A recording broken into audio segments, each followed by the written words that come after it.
ราะมันแตกต่างกันกับว่าไม้เพ่นสมัยก่อนไม้เพ่นกับถ้ำนี่มันเข้ากันได้แบบองลอยกันนั่นน่ะย้อนว่าไม้เพ่นเป็นคนสุขุม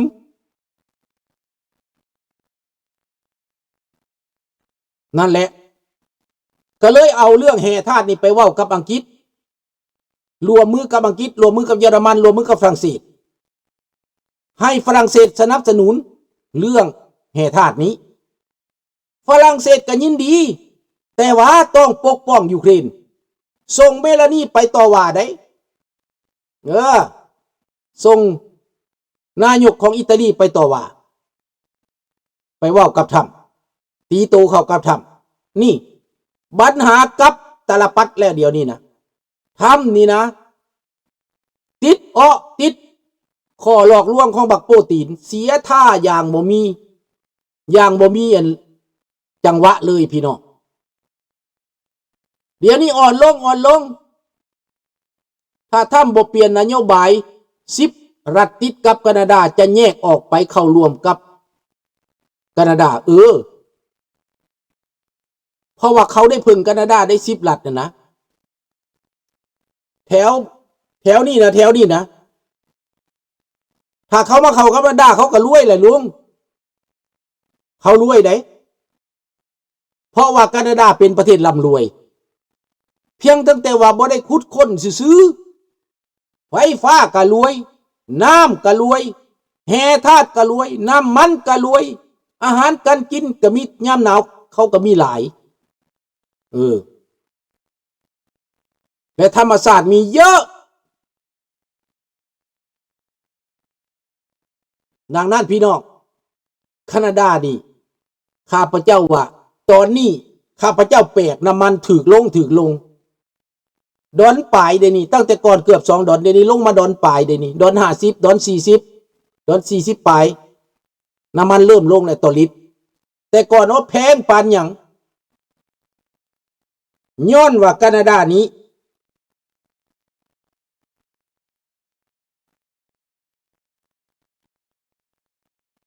ย้อนแคนาดามี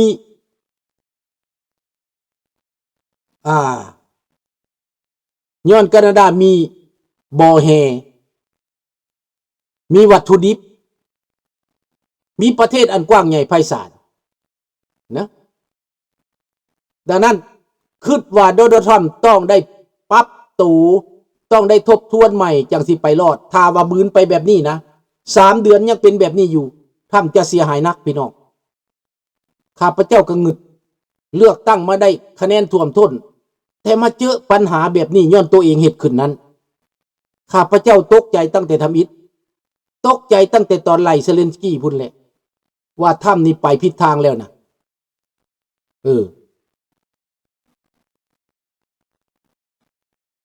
สบายดียานางแต่ว่าข้าพเจ้าก็ยังวิ่งวอนว่าถ้ำจะออกรอดจะไปรอดจะกลับลำเป็นยังข้าพเจ้าจึงยังสนับสนุนถ้ำอยู่ข้าพเจ้าต้องการให้ถ้ำลิ้นงานจีนข้าพเจ้าต้องการมีแต่ถ้ำที่จะสู้กับจีนจะแพ้จะชนะมันก็ขึ้นอยู่กับถ้ำถ้าถ้ำเฮ็ดถูกต้องนะรักษาพันธมิตรไว้นะเอาชนะจีนง่ายแต่ถ้าถ้ำไปทำลายพันธมิตรแล้วใครจะไปหนุนหลังเจ้าเขาก็สิแล่นไปหาจีนหมดเจ้าก็สิเสียเปรียบนี้เป็นเรื่องสำคัญสำหรับเรื่องนี้นั้นเขาก็ยังมาคืนอีกว่าพี่น้อง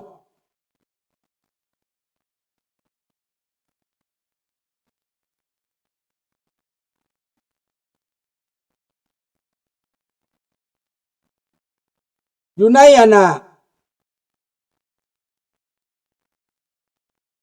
มีคนลาวอยู่ในภาคเหนือพวกชนสัตว์เขาห้องว่ากิมมุไปเก็บคำในบ่อของจีนคำหล่นออกมานะถูกจับไปขังไว้4 เมตรกาเรมณฑลขังคนอยู่ในหัน50 คนทุบตีทรมานพี่น้อง เบิ่งแล้วพี่น้องเอ๋ย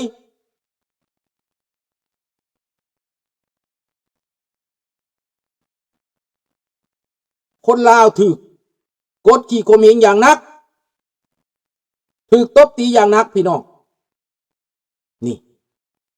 ถูกเอารัดเอาเปรียบอย่างนักโลกนี้เขาจะต้องจับตาอย่างดีๆมันโหดเด้ขังพวกกิมุเด้อฟังคักๆพวกกิมุทั้งหลายพวกเจ้าเป็นเครื่องมือให้พวกมันล้มล้างประเทศก็เป็นพวกเจ้าพี่น้องกิมุอยู่แถวหลวงพระบางมีบ่แถวเวียงจันทน์มีบ่พี่น้องกิมุนั่นพี่น้องทางภาคเหนือทางห้วยทรายทางหลวงพระบางทางเมืองงอยพี่น้องกิมุมีหลายแถวนั้นเป็นเครื่องมือให้ลาวแดงคนล้มพระเจ้าแผ่นดินตอนนี้พวกเจ้าหลับกรรมแล้วพวกเจ้าได้หลับกรรมแล้วเจกมันจับไปขังจับไปตีจับไปทรมานข้าพเจ้าเห็นถูกมันตบตีทรมานประชาชนลาวทนบ่ไหวแล้วแต่ละมื้อแต่ละวันจีนกับลาวตีกันนี่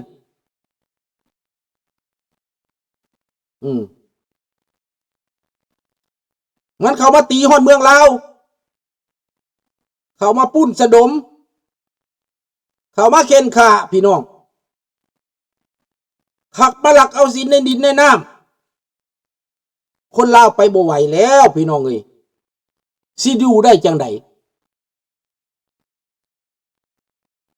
น้ำสาบานออกฤทธิ์บ่ลิงน้อยกะสิแม่นลุงก็ว่าแม่นได้พอลุงวิ่งวอนทุกมือวิ่งวอนทุกมือให้ปรากฏไวๆเถิน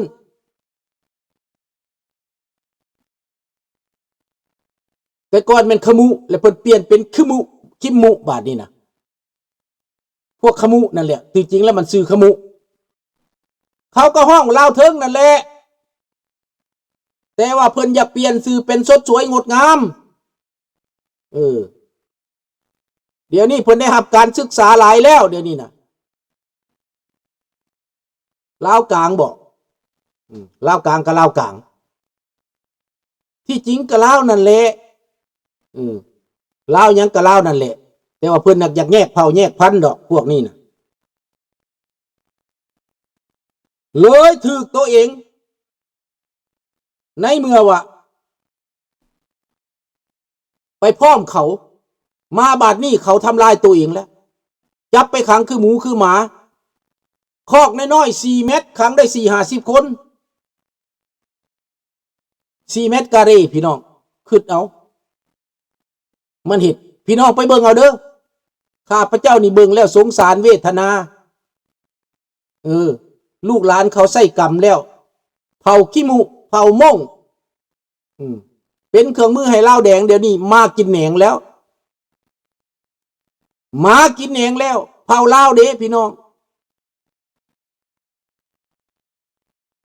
เผาเดียวกันนั่นแหละเขาห้องลาวเทิงลาวสูงลาวลุ่มเนี่ยเขาพวกไอ้นอกพวกลาวแดงเขามานี่มันว่าลาวเทิงลาวสูงลาวลุ่มมันน่ะคันลาวเทิงแหละรวมไปทั้งข่าทั้งขมุทั้งอีกอย่างนั้นคันลาวสูงแล้วเป็นพวกม่วงพวกแมวคันลาวลุ่มเนี่ยลาวทั้งผู้ไทยทั้งอย่างเป็นลาวเบิดมันแยกมีแต่3 เผ่า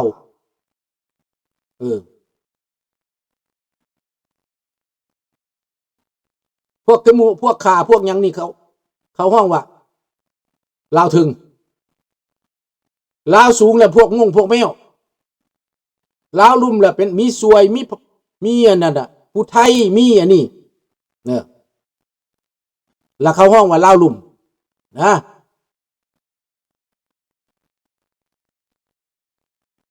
ดังนั้นพี่น้องในตอนนี้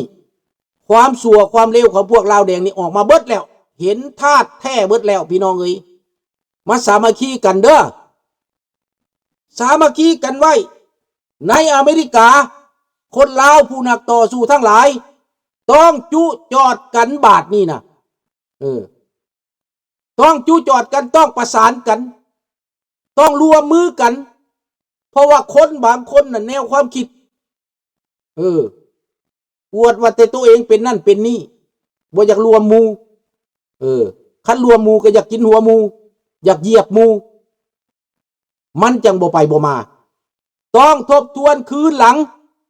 ต้องเบิ่งในอเมริกาต้องทำหน้าที่ปราบพวกคอมมิวนิสต์ที่ทุ่งสกาเดือนในแคนาดาพวกเขาก็จับตาซอยกันมันอยู่บ่อนใดพวกใดมันเฮ็ดข้าพเจ้าสู่อยู่ในเมืองข้าพเจ้านี้ก็นักหนาสาหัสเดี๋ยวนี้ใครในแล้วมันหน้าด้านหน้าอายแล้วเดี๋ยวนี้นะเห็นหน้าก็งับแล้วเดี๋ยวนี้นะพวกหน้าจืดหน้าจางทั้งหลายมันแล่นนำคอมมิวนิสต์มันย่านได้เดี๋ยวนี้นะ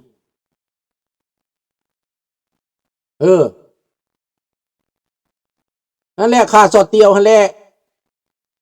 จังตะกี้มันสอดเตียว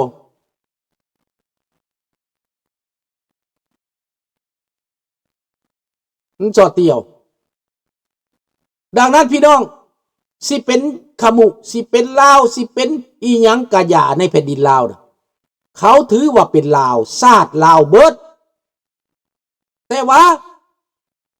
ต้องต่อต้านเผด็จการต้องต่อต้านลัทธิอุบาท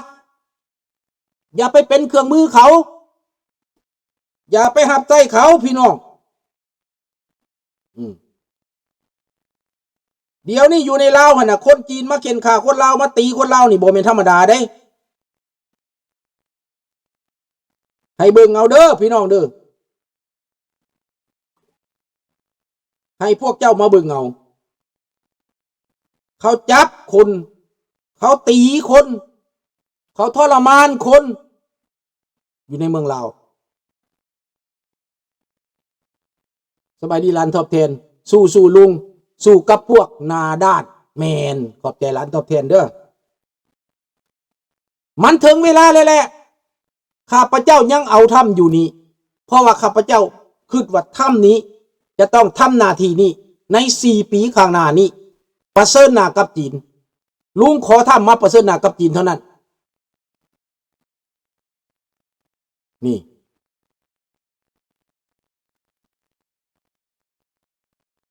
มงดีต้องเป็นประชาธิปไตยเท่านั้นจะเป็นมงดีได้ถ้าเป็นมงแล้วไปสนับสนุนเผด็จการเขาห้องว่ามงสัวมงเลวลาวคือกันไปสนับสนุนเขาบอกลาวเผด็จการลาวเลวคนดีต้องเป็นประชาธิปไตยเท่านั้น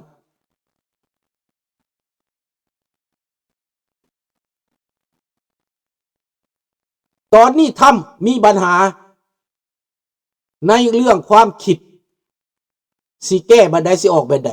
ดังนั้นถ้ำต้องปรับตัวไว้ ที่ปรึกษาถ้ำต้องปรับตัวไว้จังสิชนะเด้อถ้ำต้องเปลี่ยน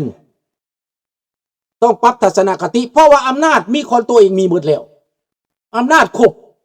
แต่เดินหมากผิดล่มทั้งกระดานได้พี่น้องถ้าข้าพเจ้าเป็นถ้ำนี่นะเลือกได้ปั๊บเด้อข้าพเจ้าเป็นถ้ำเด้อคอยเป็นคอยไปเต้าร่วมเอาฝ่ายตรงกันข้ามฝ่ายต้านตัวเองนั่นคอยเฮ็ดคอยไปแล้วมาประชุมกันหาทางออกรวม2 พรรค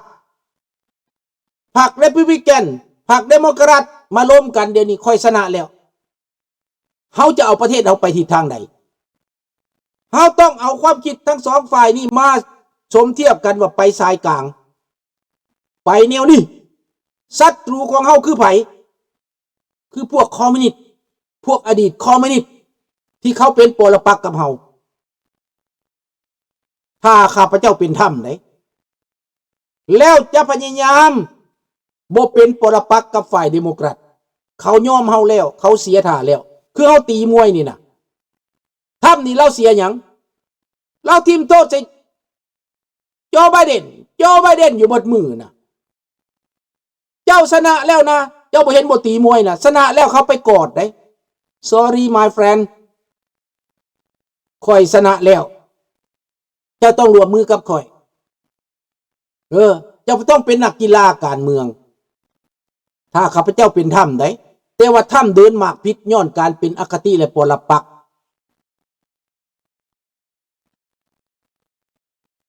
เรื่องขึ้นภาษีนั่นก็บ่ถูก เจ้าต้องเบิ่งว่า